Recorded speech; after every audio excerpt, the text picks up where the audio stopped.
Hello everyone, welcome to another Rick's Picks. Today I'm going to be doing my review of the Madball action figure of Hornhead, made by Premium DNA. He was one of the original Madball characters in the first wave, so this guy was also one of my top 5 favorite Madballs, so I think it's really cool that they made a figure of him. So anyway, just remember, if you like this video, share, subscribe, hit the notification bell so you can see more like it. So without any further ado, let's start looking at this guy. So here we have Hornhead in box. You get this nice green background with all the different types of Madballs on it with the darker green. Got the Madball logo and the official sticker saying that this is an official licensing. Spin them around this way. You got the Madball logo again. Oops. Spin around to the back. The same, and then you have the Madball logo here, and then you got the top that says, you know, Madballs. Pull this off, and you have the figure himself. You have this nice clear packaging so you can see him. You have a nice picture of the figures, you know, Madball, where it came from, his name, and the type of action figure he is, and the Premium DNA logo in the corner. Spin it around this way, you got this nice retro style artwork, the Madballs logo and his name. Spin it around here, you got a nice look at the figure, all the other figures in the wave, his accessories, your legal Freaky Fun Forever, and the Madballs logo there. This way, you got the 4 different types of balls that these figures were designed off of. Collect them all. Madball's logo. And then on the top, you have the logo. And on the bottom is the SKU. So, with all that said, let's take a good look at this guy. So here we have Hornhead. Now, he was one of the original Madballs, you know, in the line. He's a really cool looking figure. I always thought he was a neat one. Just that smile and that evil look that he has just looks really cool. Like any of these figures, man, they're nicely weighted. So he has no problem standing. And he's an overall solid figure. So let's give him the rotation. There's that side. And the detail on these things, once again, is just amazing how you get all this little stitching across here, across there, you know. The side here, the front, his head does spin and come off. There we go. And it pops on easy enough. He has a couple points of articulation.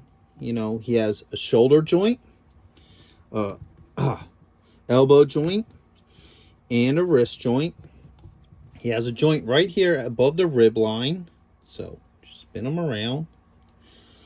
You have a thigh joint, an knee joint, and an ankle joint. Ankle joint don't move very well, but it is there. The other side, yeah, that's kind of a stiff joint, but it is there. It does move. It's just really tight. You know, I'm sure if you mess around with them enough, you'll get them into whatever position you want them in. But overall, you know, just... And I'll say this about any toy. Anytime a joint is giving you any problems, do not try to muscle it. Just try to ease it.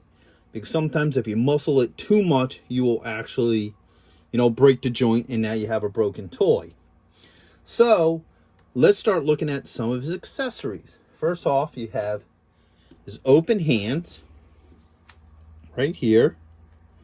Which the detail is nice. Look at those claws on that. That's pretty cool. The same with this hand.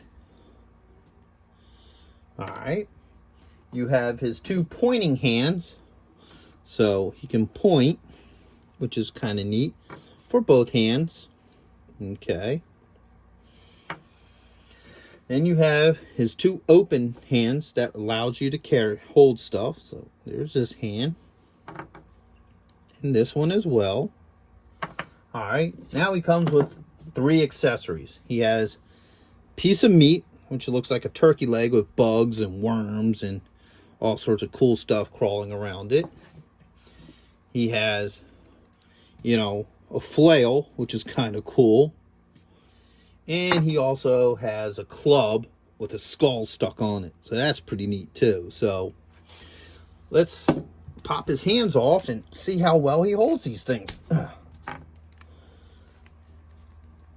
Kind of tight, but they work. Here's one.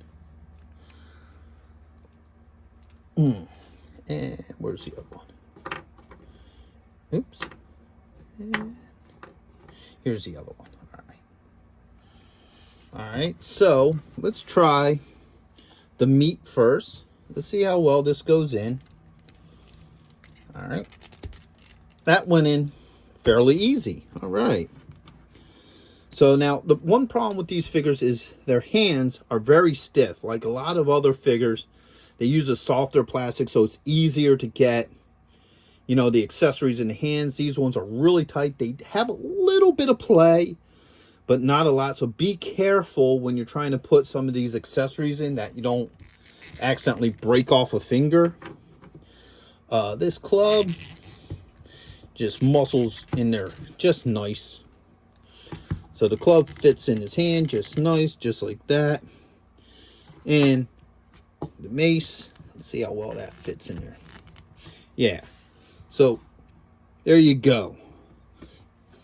Put that in there. There's him with the club and the mace, and he's just a wicked looking figure, man. I would highly recommend him for any collector. If you just like horror movies and monsters, or if you're a big Madball fan, I would highly recommend this figure to you. You know, he's a really cool thing. Looks really nice on a shelf. So, with that being said, I hope you liked this review. If you did, hit a like, share, subscribe, leave a comment. I'd love to hear from you. And also check out my Madballs playlist. So you can check out the other Madballs that are on there and other weird, gross out toys from the 80s. So everyone have a good one. Late.